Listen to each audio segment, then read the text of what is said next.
6 tahun gue belajar komunikasi dan konsep ini itu ngubah hidup gue banget. Dan ini juga bakal ngubah hidup lo. Gue bahkan berharap gue bisa belajar konsep ini lebih cepat bahkan di depan 6 tahun itu. Konsep ini adalah memahami bahwa pada dasarnya manusia itu sifatnya egois. Dan oke bang, Sabtu, apa manfaatnya buat gue belajar konsep ini? Yang kedua, terus gimana caranya gue nerapin konsep ini ketika gue berbicara yang bakal bikin siapapun lebih setuju dengan opini gue nantinya. Yang kedua, ketika gue mendengarkan, gue bakal bikin siapapun nyaman ngobrol sama gue. Oke, satu. Ya. Manfaatnya ketika lo belajar konsep ini adalah, ketika lo memahami apa yang menjadi natur manusia, lo bakal bisa bikin siapapun itu jadi nyaman ngobrol sama lo. Mendengarkan kata demi kata yang lo bicarakan. Dan juga bakal setuju dengan apapun yang lo minta mereka lakuin. Ini sebuah konsep psikologi komunikasi.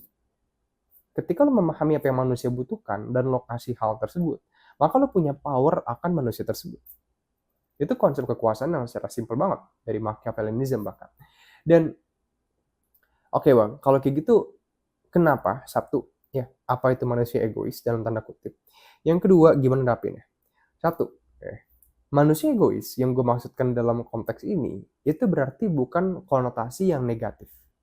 Tapi gue ambil ini dari sudut pandang ekonomi terutama. Jadi lebih ke berakar dari ilmu ekonomi, bukan berakar dari ilmu yang ibaratnya komunikasi lah. Dalam konsep penjualan lebih tepatnya dari bidang ekonomi, kita mempercayai bahwa customer kita itu sifatnya egois. Egois dalam artian adalah mereka memikirkan apa yang bakal mereka dapatkan, apa yang bakal menguntungkan mereka, apa yang bakal manfaatnya bagi mereka itu apa, bakal selesai gak masalah mereka, atau mereka bakal mendapatkan impian mereka. Kayak gini, orang yang beli Lamborghini bukan pengen bikin brand Lamborghini-nya makin kaya, tapi mereka pengen mereka itu kalau punya Lamborghini, mereka bakal kelihatan kaya. Lo beli Pepsodent itu bukan karena ya lo pengen bikin Pepsodent itu ya lebih sukses lagi, enggak. Tapi karena memang lo butuh buat gigi. Lo misalkan lo beli iPhone bukan karena buat lo pengen Apple itu makin kaya, bukan. Tapi lo pengen misalkan tuh entah emang lo suka handphonenya aja, atau yang kedua lo pengen kelihatan kaya karena pakai Apple. Intinya banyak. Tapi kalau kita lihat, kita generalisasiin, semua itu berakar dari buat lo-nya, buat guanya. Nah ini sering banget kalau dalam konsep ekonomi dipandang sebagai konsep yang ibaratnya egois dalam tanda kutip. Tapi kalau di-apply ke dalam komunikasi, ini juga masih relevan. Dan bahkan kalau lo menggunakan konsep ini ketika lo berkomunikasi, baik ketika lo berbicara ataupun mendengarkan, lo bakal bikin siapapun satu. Kalau lo berbicara, bakal setuju dengan apa yang lo minta. Yang kedua, bakal nyaman dengan apapun yang lo bicarakan sampai berjam-jam bahkan. Oke. Bang, gimana caranya gue nerapin konsep ini ketika gue berkomunikasi? Oke, gue bakal mulai dengan ketika lo jadi pembicara dulu aja. Cara lo menggunakan konsep ini untuk bikin siapapun percaya atau setuju dengan apa yang lo minta mereka lakuin. Ketika lo berbicara, berarti kan ada dua orang ya, ada dua subjek nih. Ada lo dan ada si pendengar. Kita sekarang nih, ada gue, ada lo. Ketika hal tersebut terjadi, maka gue bakal bikin sebuah premis dulu, ya, kausalitas. Tadi kan gue bilang, premis pertama, manusia adalah makhluk yang dalam tanda kutip egois. Premis yang kedua, lo, pendengar gue, atau pendengar lo nantinya adalah manusia. Maka lo memiliki sifat egois dalam diri lo secara kesimpulan kausalitasnya. Boleh gak? Boleh dong. Logik. Egois, mana kita bedah lagi. Egois itu gue maksudnya adalah lo memikirkan apa sih yang buat lo, apa yang bakal lo dapetin, apa yang bakal lo masalah apa yang bakal lo selesain kalau dengerin gue, atau apa yang bakal pokoknya apa yang bagi lo-nya. Oke. Nah, dalam berbicara, ketika lo memahami apa yang dia butuhin, yang bicara butuhin, apa yang dia impikan, apa yang dia bener-bener inginkan banget, apa yang dia tuh ibaratnya super duper jadikan sebuah hal yang dia suka banget, inginkan banget. Maka ketika lo berbicara dalam konteks tersebut, atau lo memberikan hal tersebut kepada dia melalui komunikasi lo, maka lo bakal cenderung bisa bikin dia lebih setuju dengan apa yang lo minta. Oke. Ini ada konsep psikologinya, yaitu adalah Robert Cialdini. The pursuit of likeliness sebutannya. The pursuit of likeliness dalam artian jelasin kayak gini. Orang bakal beli. Ingat ya, beli itu bukan berarti beli barang, tapi bakal setuju dengan apa yang lo minta atau yang lo katakan gitu kan. Orang bakal setuju dengan apa yang lo katakan, orang bakal beli apa yang lo ajukan ketika dia suka sama lo. Dan sukanya ini bukan seksual ya. Suka ini secara suka yang sifatnya itu menyukai karakter atau kepribadian lo-nya. Oke, menyukai ini karena lo bisa memahami apa yang dia butuhkan dan lo memberikan hal tersebut. Gue bakal kasih sedikit karena ini terlalu abstrak sifatnya. Pas dulu gue ngebangun digital agency gue, Wala Enterprise, gue pernah ketemu salah satu klien gue yang dia super duper pengen banget, dia ada di berusia sekitar 40-an, kayak 40-an atau 50-an, 40-an kayaknya. Dan pas gue ngobrol, gue ngeliat kayaknya dia banyak banget kayak ngasih tips, gue nggak minta gitu loh, dia ngasih tips terus-terusan gitu. Jadi, oh perusahaan kamu, oh bagus dong, harusnya perusahaan kamu gini. Dan gue pelajarin waktu itu bahwa orang yang pada berusia 40-50-an cenderung untuk lebih meng-lead generasi-generasi yang baru. Mereka bakal cenderung untuk ngelakuin hal tersebut. Mereka pengen jadi mentor segala macam lah. Ini karena udah jadi natur kitanya untuk membimbing generasi yang baru. Nah, ketika ngeliat hal itu, gue akhirnya lebih banyak nanya waktu itu. Kayak, oh I see. Nah, tapi kalau dari Bapak sendiri, overall ngebawa brandnya itu gimana sih awal-awalnya? Karena saya juga kan sekarang di posisi Bapak nih. Bapak ada saran nggak? 3 saran terbaik gitu. Nah, ketika gue gitu, dia suka banget. Yang padahal awalnya kita mau ngomongin tentang sosial media gitu kan. Gue dikasih tips panjang, lebar. Tapi di akhir gue bilang, oh yaudah, oke, Pak. By the way, gimana nih buat yang kita nih? Gue nggak bilang produk gue itu apa. Dia cuma bilang, oh yaudah gini aja. Oh ya Jason, sorry. Saya butuhnya ini. Kalau misalkan kamu oke, bisa bikinin ini buat saya. Oke, kita deal. Oke, udah. Gue dia tahu sih, maksudnya kualitas dari portofolio brand gue sempat kasih gitu kan. Tapi di situ gue belajar karena gue bikin hubungan yang positif dengan dia, dengan cara memahami apa yang dia butuhkan, dan gue cuma nanya tips doang dari dia. Kayak dia yang dia butuhkan adalah dia pengen membimbing generasi baru gitu kan. Gue ngajak ngobrol dengan cara gue minta tips segala macam. Hubungan positif tersebut bikin dia jadi confirm deal sama digital agency gue. Dan itu lama banget loh. Kayaknya kalau misalnya kontraknya berjalan sekitar hampir 2 tahunan bahkan. Nah, dari sini yang gue dapetin poinnya adalah kalau lo pengen bikin siapapun lebih setuju dengan poin yang lo sampaikan, satu, bangun hubungan positif dengan mereka dengan cara mendeliver apa yang mereka inginkan.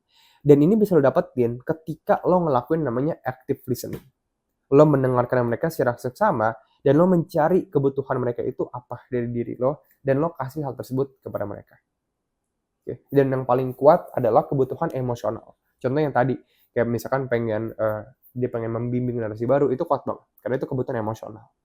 Itu yang pertama untuk yang namanya visi. Ya. Satu, kita udah clear untuk yang masalah pembicara. Sekarang yang kedua, kita bakal lanjut ke dalam komunikan atau pendengar. Gimana caranya lo memanfaatkan konsep dari manusia itu egois untuk bikin siapapun jadi nyaman ngobrol sama lo. Manusia egois ini berlaku bagi semua orang. Kalau yang tadi kan yang ketika lo berbicara, lo kan harus ngeliat dulu nih pembicaranya itu siapa, pendengar lo itu siapa dan apa yang dibutuhkan. Tapi kalau ini bisa berlaku bagi semua orang. Semua orang benar-benar bisa semua orang. Ini gue ambil dari namanya The Theory of Human Needs, Abraham Maslow. Abraham Maslow itu melakukan penelitian, dia seorang psikolog, yang dimana dia meneliti apa sih kebutuhan manusia paling besar. Kalau lo dikasih opsi, lo mau duit 2 miliar, atau lo pengen diterima oleh masyarakat. 2 miliar tapi lo menyendiri di hutan, atau lo nggak dikasih duit tapi lo diterima dan disayang oleh seluruh masyarakat Indonesia. Lo bakal pilih yang mana? Oke, fun fact, ini adalah prioritas kebutuhan. Dan diprioritasin tuh kebutuhan, ya. Makanan, fisiologis, social acceptance, namanya terus ada lagi banyak aktualisasi diri. Tapi yang ditemuin sama Abraham Maslow, yang paling tinggi adalah tetap aktualisasi diri, tapi yang kedua adalah social acceptance, penerimaan sosial. Nah, dari sini yang diartikan sebagai penerimaan sosial adalah kita manusia ingin diterima oleh kubu manusia lainnya. Ini panjang banget, lebar banget kalau gue dijelasin, dari the theory of human evolution, tapi nggak usah kepanjangan lah. Intinya manusia itu pengen diterima oleh manusia lain. Diterima bukan berarti kayak pacaran ya, tapi diterima sebagai dalam tanda kutip mereka dipahamin dan dimengerti dan diterima. Oke, dipahamin, dimengerti, dan diterima. Ingat yang gue bilang, kekuasaan berasal dari seseorang yang dapat memberikan insentif kepada orang-orang. Ini gue ulangin dalam kursus gue, Stanley Academy, 3 Hour Communication. Bang, insentif itu apa? Dan berarti orang yang punya insentif itu yang punya kuasa. Iya, insentif. Banyak yang mikir duit. Salah. Insentif dalam bentuk hal tertinggi adalah ketika lo bisa ngikutin apa yang Abraham Maslow bilang, aktualisasi diri yang gak mungkin banget lo bisa kasih ke orang karena itu dari diri mereka sendiri. Tapi yang kedua, yang paling tinggi adalah kalau lo bisa ngasih seseorang kebutuhan tertinggi kedua manusia, yaitu adalah merasa diterima, dipahamin, dan juga dimengerti, maka lo punya kekuasaan akan orang tersebut. Kan gue bilang, kekuasaan berasal dari orang yang dapat memberikan insentif bagi orang lain. Nah, Bang, oke. Kalau gue bisa bikin orang ngerasa dipahamin, diterima, dan segala macam, gue punya power akan orang tersebut. Gimana caranya gue ngasih hal tersebut? Simple. Ketika lo mendengarkan, ini bagi yang mendengarkan ya. Ketika lo mendengarkan, lakuin yang namanya active listening. Active listening adalah lo benar-benar kayak, nih ya, gue praktekin. Lo duduk ngadep ke pendengar misalnya di sana, ya kan? Ini body language dulu, badan lo ngadep ke dia, mata lo ngadep ke dia, hidung lo ngadep ke dia, ya kan? Lo ngangguk kalau dia ngomong, oh oke, terus, terus. Nah itu ciri-ciri body language ya. Tangan, bahu, semua, dada, kepala, ngadep ke lawan bicara, dengerin yang ngomong, itu namanya suara, confirmation sound. Yang kedua, ketika lo udah ngedengerin hal tersebut, yang berikut adalah ajukan banyak pertanyaan tentang topik yang dia bicarakan. Udah, itu doang. Daripada lo yang berbicara, daripada yang lo ngasih opini. Contoh, misalkan gue bilang, ini contoh yang salah, yang buruk ya. Oh, wah, bentar. Gue pernah juga ke Bandung waktu itu. Jadi gini, dulu pas gue ke Bandung, oke. Ya lah, baru juga gitu doang, gimana gue. Jadi gini ya, gue itu dulu, lo lihat ya, flow-nya adalah dia ngomong, gue ambil, gue lagi ngomong. Dia ngomong, gue ambil lagi, gue yang ngomong. Selalu gue yang ngomong. Itu bukan active listening. Ini contoh yang baik. Oh, lo diputusin sama temen lo. Tunggu. Lo diputusin sama temen lo. Itu gimana konsepnya?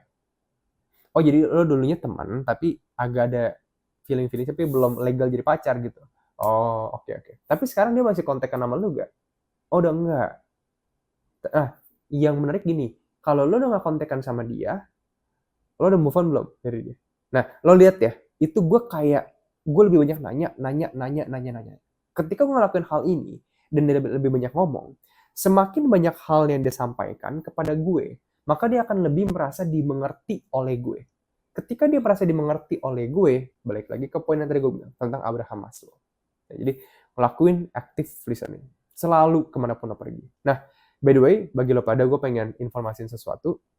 Bagi lo pada yang mungkin pengen belajar lancar berkomunikasi dalam 30 hari, gue paham banget betapa susahnya kita bisa lancar berkomunikasi, bisa pede ngobrol sama orang-orang di luar sana. Dan dulu gue juga sama, gue juga dulu nggak lancar berkomunikasi, nggak lancar mengungkapkan apa yang ada dalam isi pikiran gue gitu kan. Oleh karena itu, gue sekarang mendirikan platform edutech gue sendiri, namanya Stanley Academy. Dimana di sana gue udah nyusun kurikulum yang bisa lo ikutin dalam 30 hari, dimana dalam 30 hari ini, lo bakal belajar cara bisa berkomunikasi tanpa rasa gugup, gagap, belibet.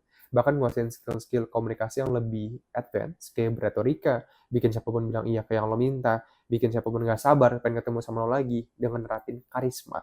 Dan masih banyak banget lo memahami hukum-hukum kekuasaan ketika lo berkomunikasi. Dan overall, edutech ini udah gue dirikan, dan sekarang udah ada 850 orang lebih yang ngerasain perubahan drastis banget. Dan semua orang tersebut itu ada yang udah karyawan ya di BUMN, di swasta juga ada, pengusaha juga ada juga yang profesional, dan banyak banget ya pokoknya. Dan kalau lo pengen ngedukung platform edutech gue, lo bisa cek Stanley Academy di pin komentar di bawah, atau cek aja di Google sendiri, stanleyacademic.com. Overall, harganya bakal terus naik, tapi sekarang harganya itu di harga 99.000, harusnya nanti bakal naik lagi. Dan ini nggak bagi lo semuanya. Hanya bagi lo aja yang memang pengen konsisten dan komitmen untuk merubah skill komunikasi lo dalam 30 hari ke depan. Oke. Thank you banget untuk nonton video ini. Gue gak sabar pengen ketemu sama lo lagi di video yang berikutnya. Mungkin kita bakal bahas lebih banyak lagi konten-konten kayak gini tanpa papan tulis, karena udah banyak. Lama banget gue gak bikin konten kayak gini. Again, bye-bye. Jaga diri. Sampai jumpa. See you.